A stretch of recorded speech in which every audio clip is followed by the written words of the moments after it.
So if you've got any sort of squeaks on your front end, what I'm going to do today is I'm going to try and change my bottom ball joint, which is an arm and a ball joint, a thrust arm which is in front of that arm, and then a top connecting arm or a fork, whatever they call it, I don't know. So I'm going to see if we can do it on a drive, and then hopefully someone else can watch me and decide whether they think they can do it or they think they need to pay a garage to do it. For added danger, I like to do it on a night when I got to use a car in the morning to go to work.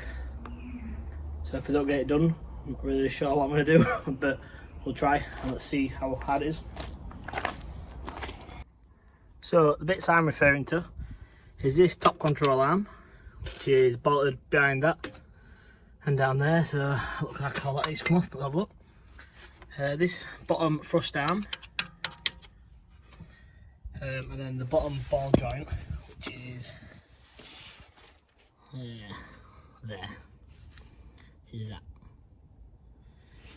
I have already done drop link because I was going to do this the other day, and luckily for me, certain parts place sent me the wrong parts, so very kind of them. So first thing that I'm going to do is I'm going to spray everything with WD-40 or some form of penetration oil, and I recommend that you would do the same, but I'm not a mechanic, so do what you think's best.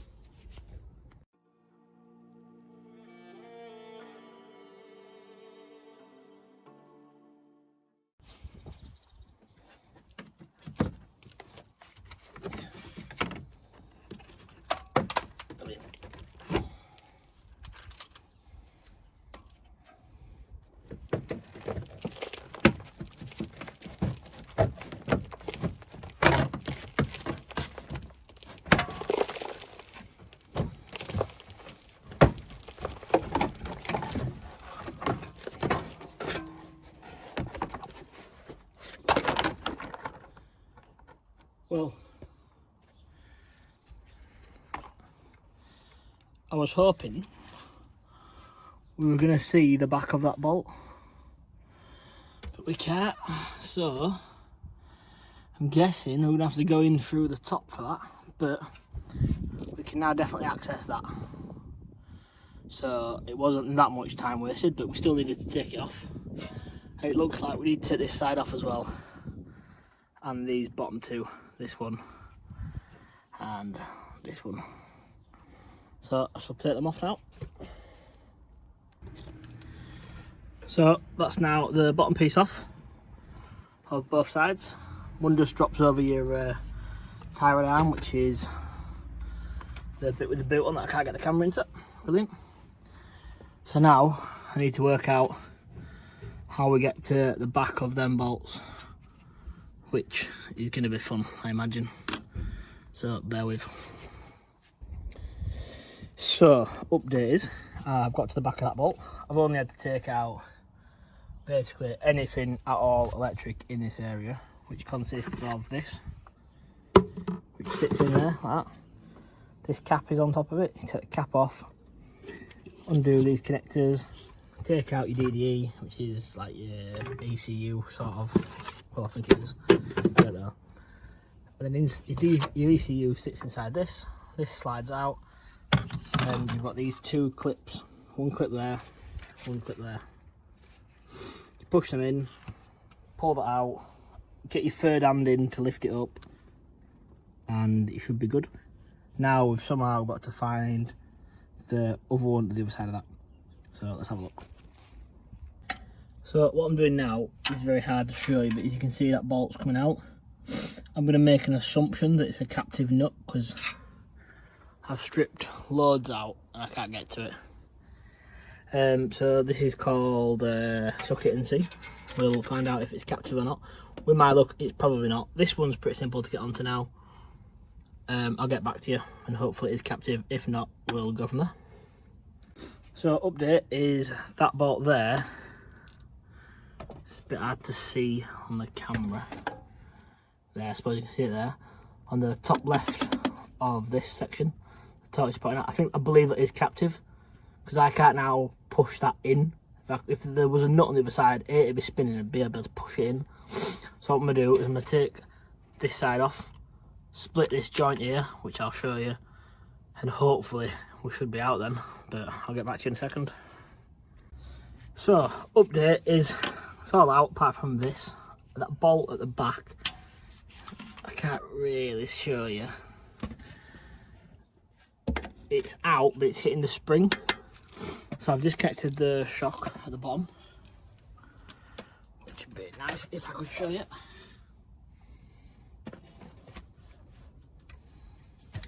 I'm not even sure if you can see anything in that. Yeah, that's disconnected.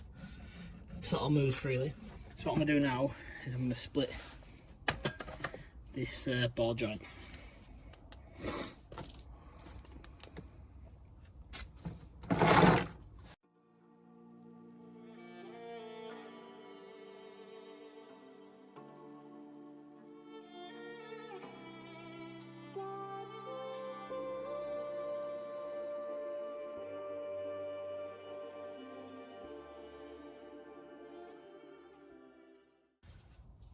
So whatever you do, the bolt that comes out of here is a nightmare. So I'd be soaking that straight away in WD-40. You can get it out, but it took me about maybe 20 minutes, half an hour of heating it, braying it with a hammer, trying to shock it, WD-40, rinse and repeat. So take note of that, guys and girls. So I've split that now. I've had to use a pry bar to open it up to split that ball joint. To be fair, that ball joint doesn't feel too bad, but we're here now. So I just need to move this shock further forward to get this bolt out, which I should be able to do now, but maybe not with one hand. Just be careful that now you could be potentially pulling your brake lines quite tight. So I should really do something about that, because I don't want to be the next guy who's got to fix that. So back in a sec. So this last bolt is out now. This should just come out like that, beautiful. These are his bushings we're trying to change. If I can make it so that you can see. It's a bit cracked and dry, but nothing. I've seen a lot worse. And that's not even bad either. Chances are this will be fine. But since we're doing it, we'll have to do a proper job. Ball joint, it's not too bad. Right, let's go get the new one in. So I've got this new one. I'll see if I can put some part numbers in the description if people are interested. Don't believe these are handed. So what I'm going to do is I'm going to put copper slip on these two bolts that go in here. I'm also going to put some copper slip on here, the ball joint. You can't see that because I'm absolutely rubbish at this. But that's just to basically help the next guy who's going to have to take it apart. And chances are, if I don't put copper slip on, it'll be me that takes it apart and it'll just be a nightmare. So I just think about the next guy doing this. A little bit of copper slip will make his life a lot easier. So I'll get back to you when I put this in. So, verdict is, you can definitely do this top mount on your drive. Just watch this video first so you don't waste an hour looking for the back of this nut, because it's captive. Take a lot of time with this bad boy, put some heat on it. You see I've chucked loads of copper slip on it. I'm sure somebody will cry. But they don't have to put copper slip on theirs. Right, so now let's go to, if we can move my phone, go to this back here, try and take this off. So I'll get back to you. So to take this bottom arm off, you've got one bolt there and a bolt from the bottom. I've taken them two off in less time it took me to get my jack out, so let's hope it pops out easy. That's it popping out the ball joint.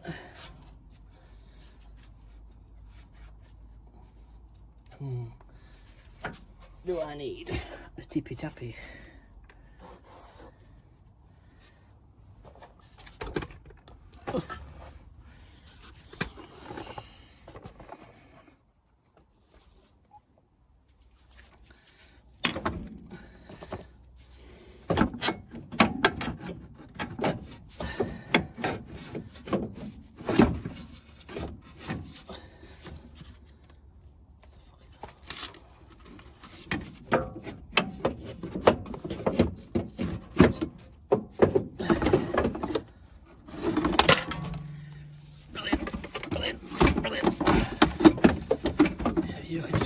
there.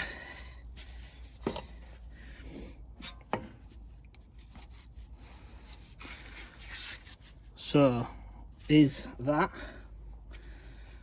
the cause of our knocking and squeak? Let's have a look.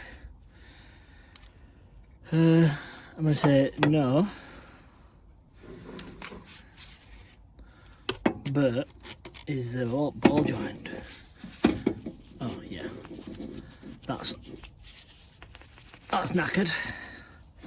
So I'll go get the new one and we'll chuck the new one on. I believe these are handed. There's a R for whatever that means.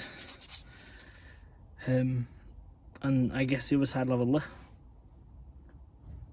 Right, I'll go put the new one on. But I appreciate you can't really see much. I've got the new one. And this dimension here is what was wrong on the one that I previously ordered from a different parts place. So, is there a part number on here for you anyway? I can put a link, but I can put where I've got all the parts from if anybody is interested. But this ball joint feels solid, feels good. This looks good. So once again, I'm going to put some copper slip on this bolt. Not that it was difficult to come out, but again, let's save the next guy. And I put a little bit of copper slip on here, even though it's already pre-greased. But I like copper slip, so what can I say? Right, let's pop it on. So that's on now. It genuinely took me longer to look for a tool adjusted in my hand than it did to fit that. So you can definitely do that on your drive. Take this inner wheel arch off and you're laughing. So now on to the last one, if I can show you it, which is this bottom rod or arm, which has got a ball joint on it as well, and also the shock connects to it. So I'll take that off and I'll get back to you. So again, you can't see because it's England and it's dark all the time. Got this off and I'd say that is definitely a knock. You can't see anything, but the bushes, they don't seem too bad. So now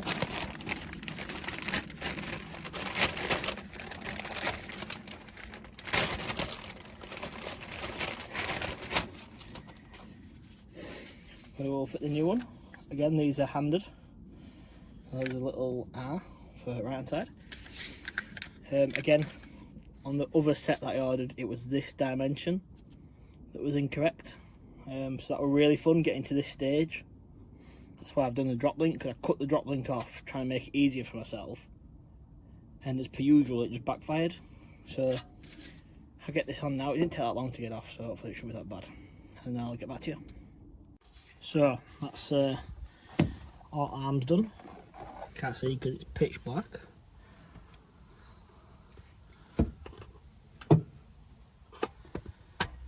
But you can do this on your drive.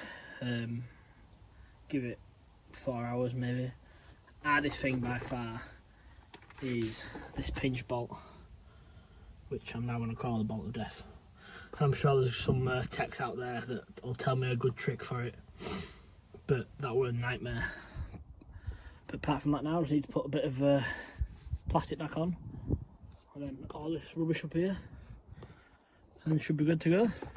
So hopefully this will help somebody. I wish I'd have watched this video before I did it, because for that captive bolt that's on the top left of that wishbone, that would saved me about an hour maybe, trying to strip it out. So I hope this helps. Good luck.